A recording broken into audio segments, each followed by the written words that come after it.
So moving on to Terrifier 3, why did you choose Christmas? I was driving to set filming Terrifier 2 with Phil, and it was during Christmas because that movie took years to make. So we went through every season and holiday multiple times.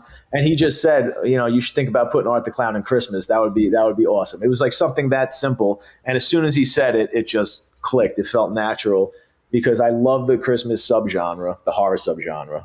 Black Christmas is one of my favorites. The Tales from the Crypt episode and All Through the House is probably my favorite Christmas horror short film or episode. And I thought it would be fantastic to put Art in all those Christmas trope situations, especially to get a lot of levity out of those scenarios. Like, what would it be like for Art the Clown to suddenly be a mall Santa surrounded by all these children? Like, that could be really disturbing, but also very funny. He could do a lot of quirky stuff there. What would it be like if Art actually interacted with who he thought was the real Santa Claus? Like, how funny would that be? And then it's also, it's such a joyous, wholesome, family-oriented holiday. It's holy. So I thought everything Art the Clown's not. So then to bring that character into that, it's perfect. He's going to make the blasphemy out of the entire season. So it just seemed right. It didn't seem forced to me, and I wanted to incorporate a new flavor. And he doesn't have to be restricted to any one holiday or any one setting. I think he could work in any situation, really. Well, I thought this one is probably seems weird to say, but a meaner and less playful film than part 2.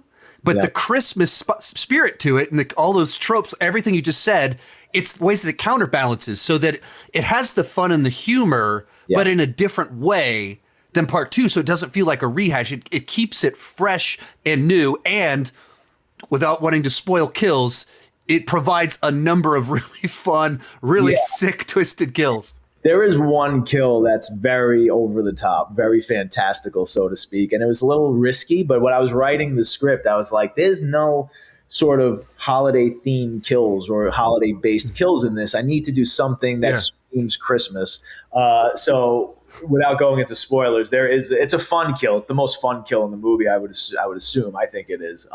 But I'm glad you think it's the meanest one, because that was by design, and I've been saying that for a year before I started writing it. My intention was to make this one the darkest and the most sort of sinister, because especially with the opening 10 minutes, I wanted to reintroduce Art the Clown to the audience as if they never met him before, because everybody gets very comfortable with the killer. Mm-hmm.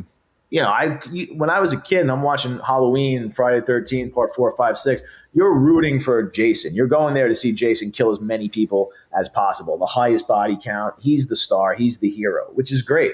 But I wanted it to be as if you're not so comfortable with Art the Clown, and like he by reintroducing him, he's more unsettling than ever. I mean, he's crueler, more sadistic, where you're left being like, I don't know how I feel about this character right now. He's still pretty dark and unpredictable. But then, we win you back over when we start incorporating the levity and that playfulness. But we held back on the playfulness in the opening of the movie as much as we could, because I wanted to instill that sort of depravity as much as we could.